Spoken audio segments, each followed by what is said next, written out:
Hey everyone, how's it going? Welcome or welcome back to Chef Vic Cuisine. Today, we're making Pop's Turkey Chili. Now this is one of my dad's favorite meals to make for our family in the wintertime. And it is packed to the brim with incredible layers of flavor. And I can't wait for you all to try it at home. So, let's get started.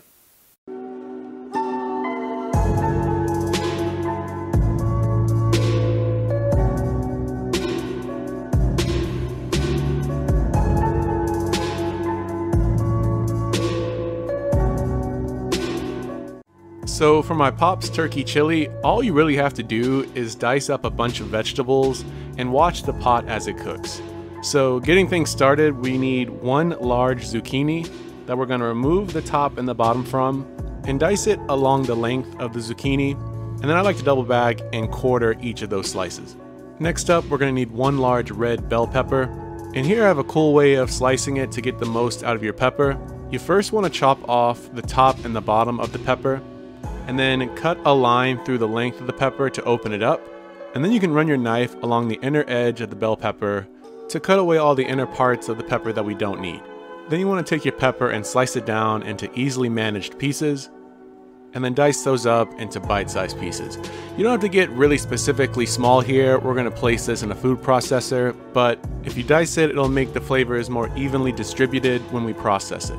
So a similar process with the green bell pepper. All we need is one large one, and you just want to dice that up as well into relatively bite-sized pieces.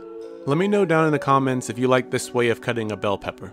Next, we're going to need one large white onion, and for that, you want to first remove the root and the stem of the onion, and I like slicing it in half, and then just using a sharp knife to dice it down into smaller bite-sized pieces again. Next up, we're going to need one celery stalk that we're going to thinly slice, and then I like to go back with that and slice those thin pieces in half. And if you want to use a seasoning in replacement of the celery, I recommend using 3 tablespoons of celery flakes instead. But when you can, fresh is always better. And here I had some fresh cilantro available, so you want to take a handful of cilantro and then finely chop that up to create 1 tablespoon's worth of freshly chopped cilantro. Second to last is our jalapeno. We just need 1 large jalapeno for this. You want to remove the root and the stem of that as well, and then finally dice it along the length. And then what I like to do is go back and quarter those slices as well. And finally, we're going to need 3 whole cloves of garlic. And to remove the outer peel, you can just use the broadside of a knife to smash down on them, and that'll make the outer peel really easy to peel off. And what we're going to do is use a garlic press to mince the garlic into our chili.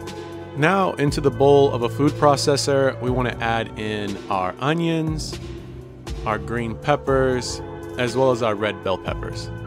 You want to pulse all these vegetables together until they become nice and minced. This might take a couple of rounds to pulse, but your final result should look something like this. Mincing the peppers and onions to this level really allows that delicious flavor to flow through the entire chili. So now moving on to the meat of our chili. In a large saucepan set over medium heat, we want to add in 2 pounds worth of ground turkey meat. Season this turkey meat with a layer of salt as well as black pepper. And as the pan heats up, we want to continue to cook the turkey and move it around with a spatula until all the turkey is nicely browned. You also want to make sure that you break up the turkey into tiny pieces as well for an even cook. So it's super important for us to brown the turkey meat thoroughly before adding our other ingredients, as this helps release that hidden flavor in the turkey meat and give the chili a richer taste. I like using turkey meat because it tends to be a popular and healthy alternative to traditional beef chili, as turkey is a leaner meat and it's lower in fat. So once you've finished browning the turkey meat, any excess fat that's been cooked out of the meat, you want to drain out of the pan, and then you can set this aside for now while we work on the rest of the ingredients. So now in a large pot set over medium-high heat, or 350 degrees Fahrenheit or 176 degrees Celsius, we want to heat 3 tablespoons worth of olive oil. Now you want to add in your minced red peppers, green pepper, and onion mix, followed by your diced zucchini, your diced celery, as well as the diced jalapeno. Now, as I mentioned before, you want to use a garlic press, or you can mince it yourself, but I find it really convenient to use a garlic press to mince the garlic into the pot with the rest of the ingredients. Give these ingredients a quick stir to make sure they're all well distributed amongst each other. And once it's looking somewhat like this, you want to add in 2 14.5-ounce cans worth of sweet corn that you've rinsed and drained. Give the pot another quick toss as you allow the corn to cook for another minute amongst the rest of the vegetables. After that minute of cooking, now you want to add in your cooked turkey meat to the pot. Now you want to toss all the ingredients amongst themselves again. Following that up with adding 2 14.5-ounce cans of diced tomatoes to the pot, as well as 1 15-ounce can of tomato sauce. Next, we're going to add 1 15-ounce can of black beans that have been rinsed and drained, followed by 1 15-ounce can's worth of kidney beans that have also been rinsed and drained, and then finally 1 15-ounce can's worth of garbanzo beans, or chickpeas, which of course have been rinsed and drained as well. What I really love about chili in general is all the variations you can have in this dish. Some people like to add sweet potatoes or even other vegetables to add texture and flavor to the final product. So now that all of those ingredients are well tossed and evenly distributed, we want to add in our spices. I recommend having all these spices and their portions ready prior to cooking. Starting off, we're going to need 3 tablespoons worth of chili powder, half a tablespoon of oregano, 1 tablespoon's worth of parsley flakes. Now you want to add in your 1 tablespoon of freshly chopped cilantro. Next up is 1 tablespoon's worth of basil flakes. We also want to add 2 teaspoons of granulated white sugar, as well as 2 teaspoons of dried thyme. Let's follow that up by adding 1.5 teaspoons of ground cumin, as well as 1.5 teaspoons of Lawry's seasoned salt. Finally, you want to add 1 teaspoon of paprika. Now you want to stir all these ingredients together to combine them. And take your time while you stir this to ensure that the seasoning is well distributed. And once it's evenly mixed, you want to turn the stove to high heat, or 450 degrees Fahrenheit, or 232 degrees Celsius. And you want to bring everything to a simmer while stirring the pot intermittently. And once the pot is simmering, you want to reduce the heat to medium-low, or 249 degrees Fahrenheit, or 120 degrees Celsius. Allow this pot to simmer covered for 2 hours, stirring the pot about every 30 minutes.